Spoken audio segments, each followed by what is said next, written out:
uma pessoa com emoções e dúvidas. Levei um tempo para entender isso, mas depois que a ficha caiu, percebi que esse é um dos aspectos mais importantes quando se trata de finanças. Essa conclusão aponta para uma coisa que costuma passar despercebida. Não tente ser friamente racional ao tomar decisões financeiras. Procure ser bastante razoável.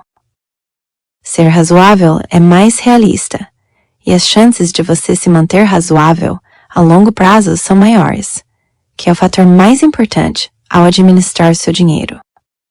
Para ilustrar o que quer dizer, permita-me contar a história de um sujeito que tentou curar a sífilis usando a malária. Julius Wagner Jauregg foi um psiquiatra do século XIX, com duas habilidades singulares. Ele era muito bom em identificar padrões, e além disso, ele via como ousadia, o que os outros costumavam enxergar como loucura. Suas pacientes com neurosífilis grave, na época, um diagnóstico fatal, sem tratamento. O médico começou a notar um padrão. Os pacientes com sífilis tendiam a se recuperar, caso tivessem o infortúnio adicional de ter febres prolongadas, provocadas por alguma outra doença. Wagner Jauregg presumiu que aquilo se devia a uma coisa, da qual os médicos já desconfiavam havia alguns séculos, mas que ainda não compreendiam tão bem, que a febre desempenhava um papel no combate às infecções. Portanto, ele tirou a conclusão lógica. No início do século XX, Wagner Jauregg começou a injetar em pacientes cepas menos agressivas de febre tifoide, malária e varíola, para desencadear febres altas o suficiente para matar a sífilis. Sim, isso era bastante perigoso. Não é só impressão sua. Alguns dos pacientes morreram devido a esse tratamento. Por fim, ele optou por uma versão branda da malária, uma vez que ela podia ser combatida com a administração de quinino após alguns dias terríveis de febre. Após uma sequência trágica de tentativa e erro, seu experimento deu resultado. Wagner Jauregg relatou que 6 em cada 10 pacientes com sífilis, tratados com a malarioterapia, se recuperaram, em comparação a cerca de 3 em 10 pacientes não tratados. Ele ganhou o Nobel de Medicina em 1927. A instituição sueca disse: a empreitada que ocupou Wagner Jauregg ao longo de toda a sua vida profissional foi o esforço por curar doenças mentais por meio da indução de febre. A penicilina acabou tornando a malarioterapia obsoleta.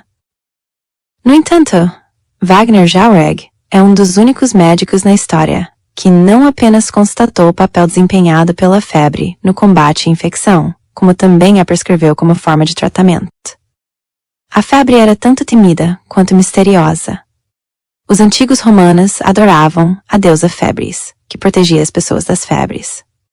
Havia o hábito de deixar amuletos para ela nos seus templos, na esperança de evitar a próxima rodada de calafrios. Wagner Jauregg, porém, estava no caminho certo. A febre não é um incômodo acidental. Ela desempenha um papel importante no caminho do corpo rumo à recuperação.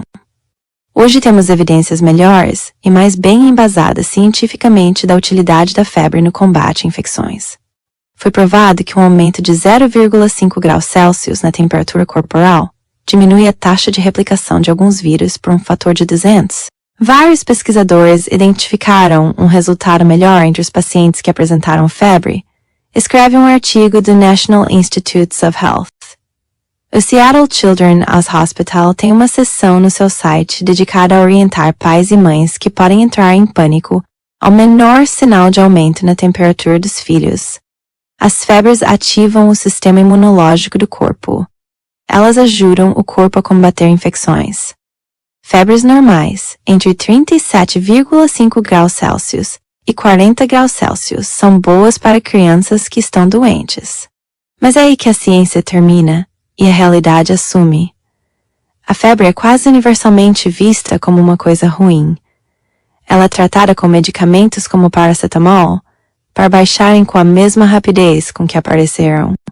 Apesar de ser um mecanismo de defesa com milhões de anos de evolução, nenhum pai, nenhum paciente, poucos médicos e, com certeza, nenhuma empresa farmacêutica enxerga a febre como algo diferente de um incômodo que precisa ser eliminado.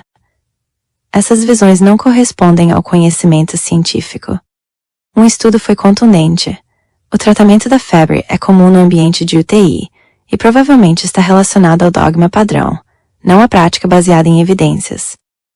Howard Markel, diretor do Center for the History of Medicine, da Universidade de Michigan, fez o seguinte comentário sobre a fobia que se tem da febre.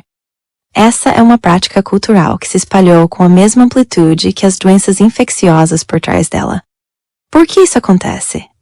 Se a febre é benéfica, por que combatemos? Acho que a resposta é simples, porque a febre dói, e as pessoas não querem sentir dor. É isso. O objetivo de um médico não é apenas curar doenças, é curar doenças dentro dos limites do que é razoável e tolerável para o paciente. A febre pode ter benefícios secundários no combate às infecções, mas provoca dor. E eu vou ao médico para parar de sentir dor.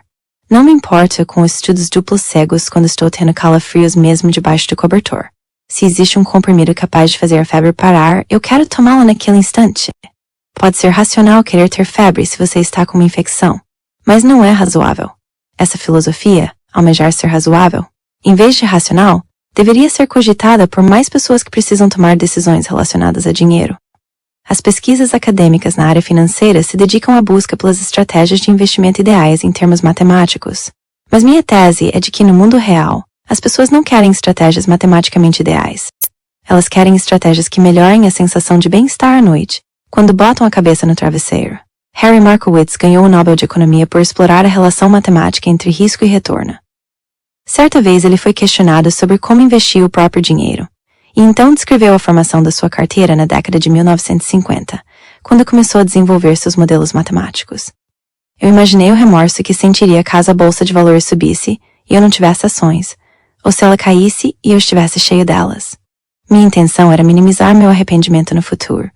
Portanto, divido meus investimentos meio a meio entre títulos e ações. Markowitz acabou alterando a estratégia de investimento, diversificando sua carteira. Porém, há dois aspectos importantes aqui. Um é que minimizar o arrependimento no futuro é algo difícil de racionalizar no papel, mas fácil de justificar na vida real. Um investidor racional toma decisões com base em fatos matemáticos. Um investidor razoável toma decisões em uma sala de reuniões, cercado por colegas que ele espera que o admirem, ao lado de um cônjuge que não quer decepcionar, tomando como referencial concorrentes idiotas, mas realistas, como o cunhado e o vizinho, além de ter as próprias dúvidas. O ato de investir possui um componente social que muitas vezes é ignorada quando vemos pela lente estritamente financeira. O outro é que não tem problema em não ser estritamente racional. Jason Zweig, que conduziu a entrevista com Markowitz, quando este explicou a forma como investia, declarou algum tempo depois: "Minha opinião é que as pessoas não são racionais ou irracionais. Somos seres humanos. Não gostamos de pensar mais do que o necessário, e há sempre alguma coisa que demanda a nossa atenção. Sob essa ótica, não é surpresa alguma o fato de que o pioneiro da moderna teoria de portfólio tenha formado seu portfólio inicial, de modo tão descolado da própria pesquisa. Tampouco que ele o tenha ajustado depois. Markowitz não é racional nem irracional. Ele é razoável. O que costuma ser esquecido quando se trata de finanças é que algo pode ser tecnicamente verdadeiro, mas absurdo quando colocado em contexto.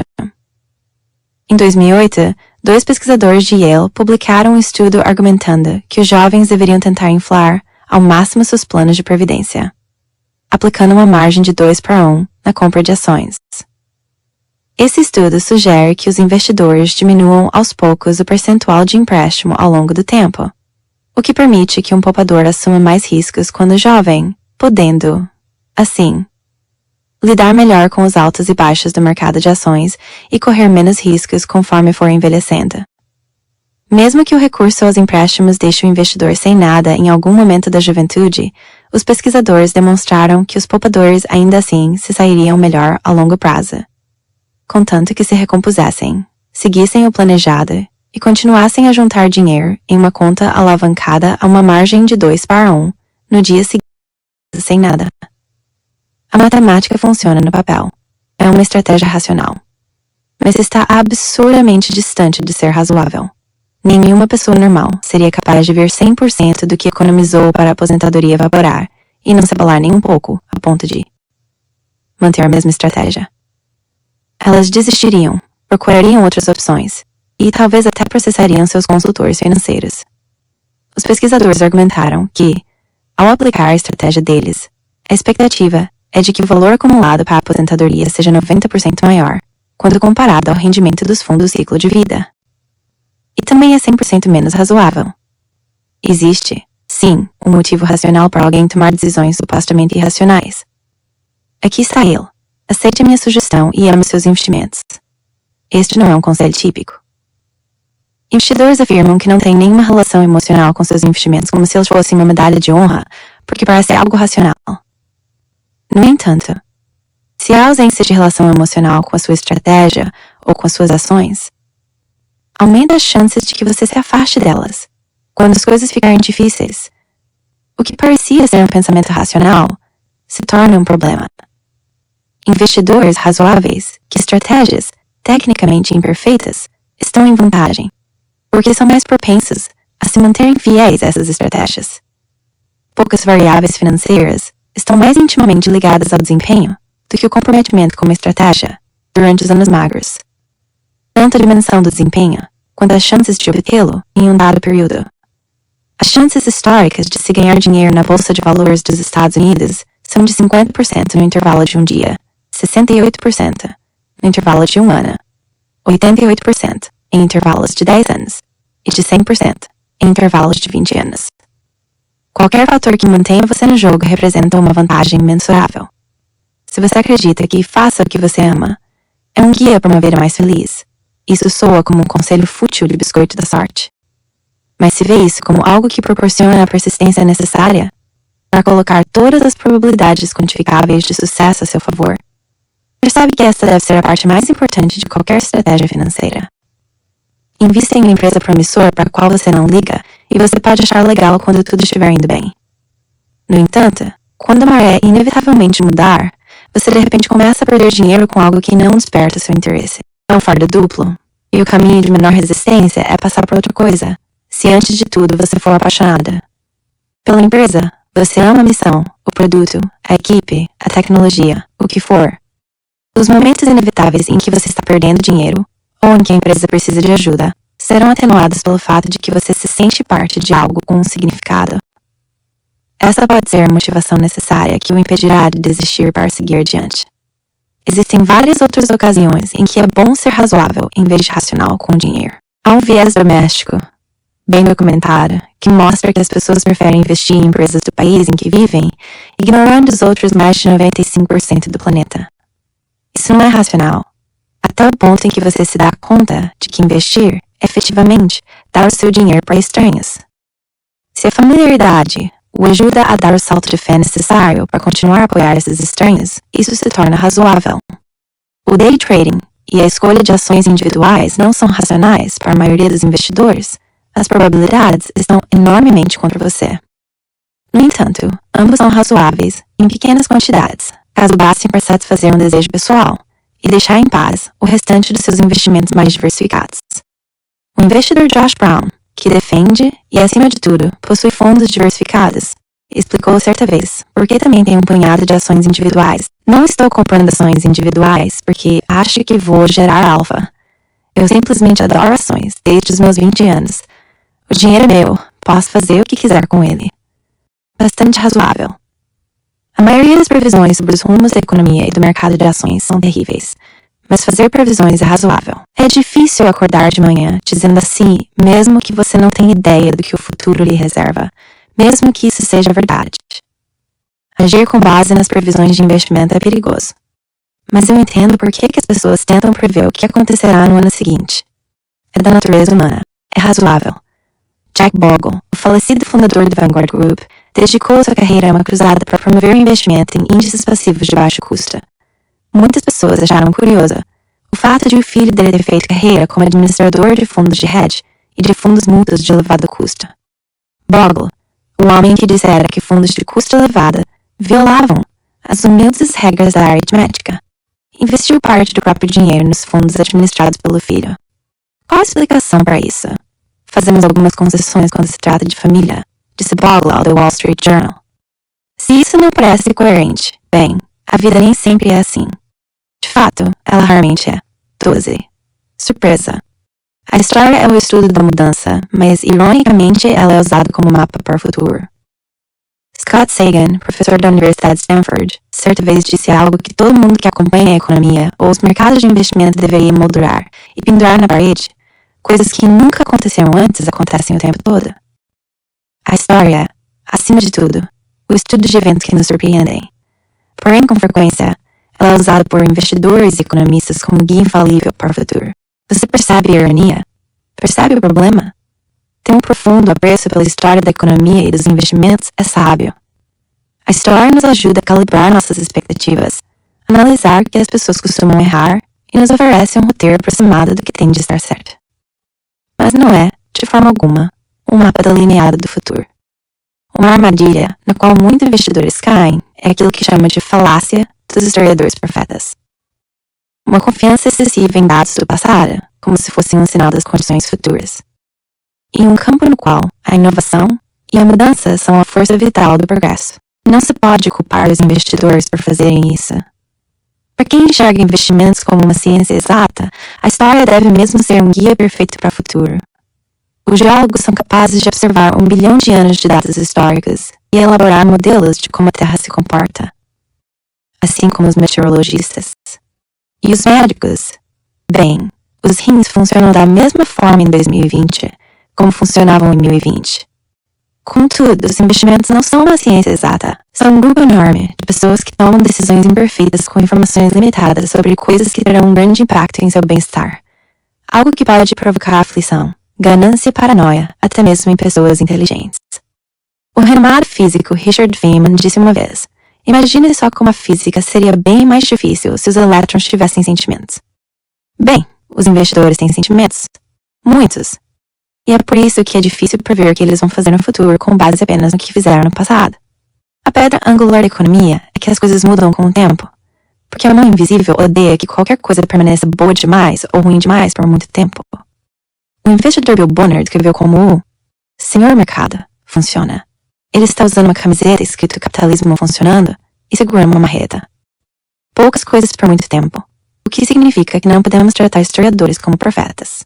A força motriz mais importante de qualquer aspecto relacionado ao dinheiro são as histórias que as pessoas contam a si mesmas e as preferências que têm por produtos e serviços.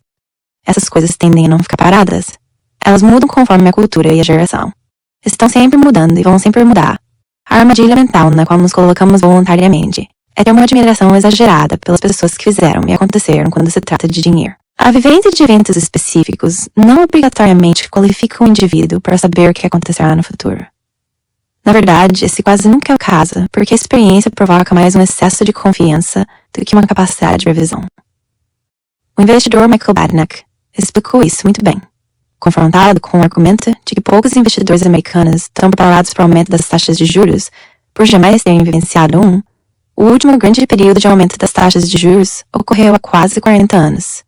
Ele argumentou que não fazia diferença, porque vivenciar ou mesmo estudar eventos do passado pode não servir como um guia para o que acontecerá quando houver um aumento das taxas no futuro. E daí? O aumento das taxas hoje seria semelhante ao último ou ao penúltimo momento. Cada uma das classes de ativos vai se comportar de maneira parecida, idêntica ou completamente oposta. Por um lado, as pessoas que tinham investimentos durante os eventos de 1987, 2000 e 2008 vivenciaram mercados totalmente diferentes. Por outro, não é possível que essa experiência possa levar ao excesso de confiança. Há uma recusa de admitir um erro, há um apego aos desfechos anteriores. Quando confiamos demais na história dos investimentos como um guia para o que vai acontecer no futuro, duas coisas perigosas acontecem. Aumenta a probabilidade de deixarmos passar despercebidos os eventos mais transformadores. Os eventos mais importantes nos dados históricos são pontos fora da curva, momentos que ficam gravados. São eles que promovem transformações na economia e no mercado de ações. A Grande Depressão, A Segunda Guerra Mundial, a bolha das .com, o 11 de setembro. A crise imobiliária de meados dos anos 2000. Um punhado de eventos atípicos. Desempenho